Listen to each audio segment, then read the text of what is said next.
All right, the first thing we are going to do for our bezel set ring is solder the ring shank or the ring band. You can buy a bunch of different stock, so a bunch of different patterns, thicknesses, metals of ring shank wire. So this is some really thick 12 gauge brass you could use. Comes in different patterns. So it really just depends on what you want your ring to look like. So we have some in brass and copper.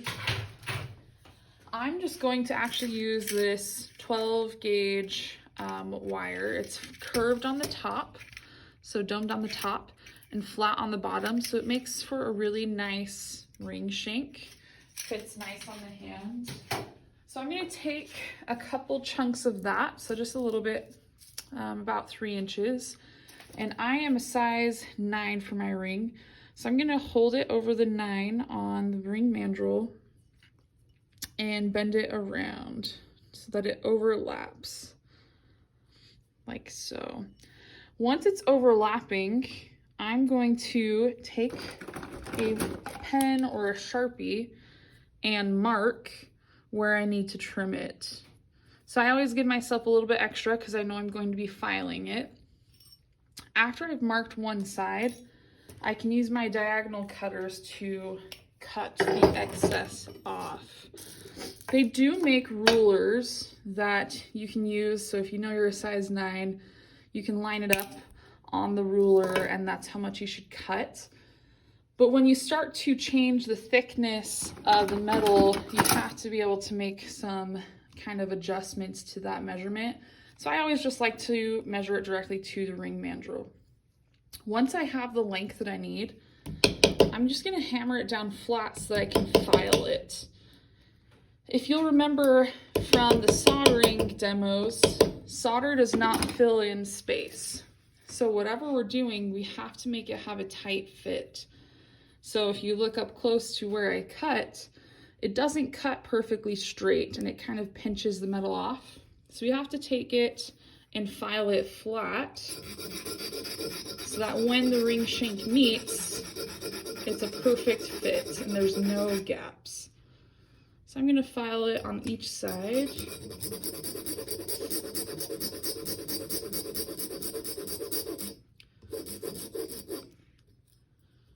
And just double check that it's nice and flush. I think that's good. Once I filed it, I can take 2 flathead pliers, or just one with your hand, and we're gonna make that seam meet. So it doesn't need to be a perfect shape yet, because after we solder it, we can always hammer it on the ring mandrel and make it the shape we need. And if you solder it correctly, that seam will hold when you hammer it.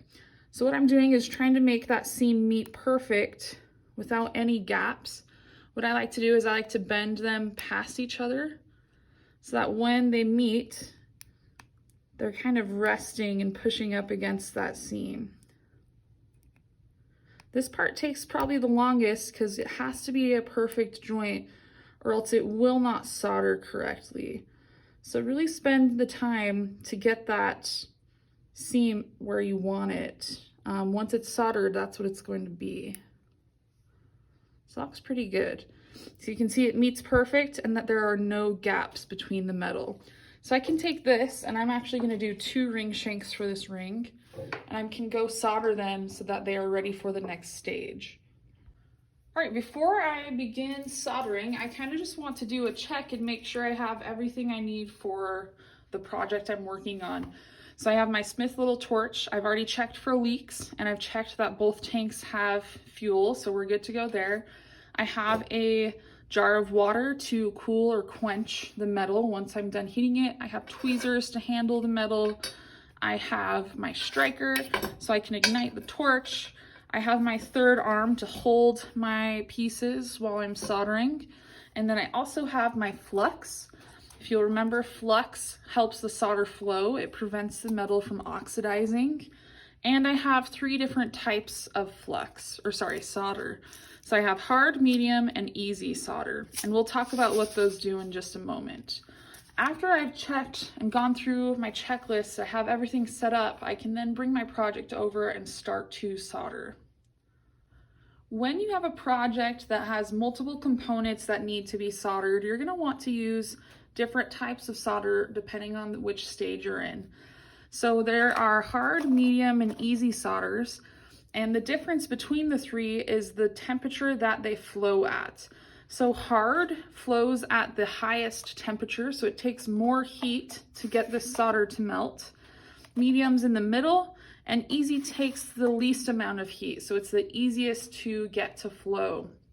You actually want to start with the hard. The reason being, once I've soldered my ring shank, that's going to take the most heat to solder. When I go to solder it to the next component, I'm going to move down so that I don't reheat this joint and remelt it. So I'm always going to the highest to the lowest heat throughout the project. So you're always going to start with hard solder. All right, so I am ready to solder my ring shank. I have it placed in my third arm with the seam facing up. So my seam is right here on the top. I'm going to double check that I can't see any gaps in there because, again, solder does not fill gaps. If there is a weak joint or there's any space, when you go to re-hammer your ring shank, it'll just pop that seam open and you'll have to start over. So double check now. I'm ready to apply my flux. So I'm just going to use this small paintbrush and dip it in the flux, and I'm applying it on the top and on the bottom of the seam. Once I have that, I can take some hard solder, and I'm using the same brush because it has a little bit of moisture from the flux. It will kind of pick up those solder chips, and you only need a few. So I only have a tiny bit of solder on my paintbrush. The more solder you use, the more you have to file and clean up in the end. So I usually try just for 1 or 2 chips of solder on top of the seam. So there I have 2 chips. I'm going to kind of paint the rest off so that it stays in the flux container and I'm not wasting it. And now I'm ready to turn on my torch. So just a reminder, the red is the propane and the green is the oxygen. I'm going to move my flux and solder out of the way so I don't accidentally melt it. I'm going to turn on the propane first. Make sure I have some in there. There we go. And you're looking for about a 2 to 3 inch flame, so that's good there. Once I have that, I can slowly add the oxygen so that I have a sharp blue cone. You can hear a slight hiss, but you don't want it too loud. That's a little bit too hot. So I'm gonna go back on the oxygen and probably back on the propane as well. So that's good. I'm going to slowly from afar heat up my seam until I see the flux almost turn white and evaporate. So that's to a point where I can now apply direct heat. Remember that solder flows towards the heat, so I'm putting my flame underneath the joint so that it draws the solder through the seam. So I'm just going to hover there until I see the solder flow, which it just did. And then I can kind of go back and just hover there quickly to make sure it goes through the seam. So that looks pretty good. I'm going to turn off my flame so I can check it. Oxygen all the way to the right, and then propane all the way to the right. Remember, you shouldn't smell or hear anything at this point. If you do, you've turned it the wrong direction and you have propane or oxygen flowing. This is very hot, so you never want to touch it immediately after you've applied heat. So I'm going to take my water and just directly with my third arm quench it in the water, and that is enough to take the heat out. And then you can check your seam. It looks pretty good. It looks like it flowed through the seam. So now I can take this to my ring mandrel, reshape it, and clean it up so that it's ready for the next part. All right, so I have my 2 ring shanks that have been soldered. Now I can take my ring mandrel, slip it on, and with my hand I can bend it most of the way. And then you can take a rubber mallet or rubber hammer and hammer it the rest of the way. If you soldered this properly, your seam will hold. If you did not, then it'll pop open. This is a little bit wonky. It's not quite flat, so I can also take that and hammer it down flat. Once you have your ring shank, so there's my ring, fits on this finger, I can then go and file one of the sides flat so that when I solder it to my base, I have a flat surface. So after I need to shape it just a tiny bit more on this side, I'm then going to take it to my bench pin.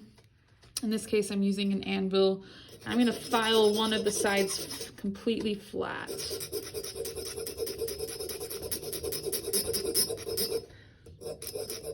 And that's going to give me a nice surface to have a good joint to the base of the ring.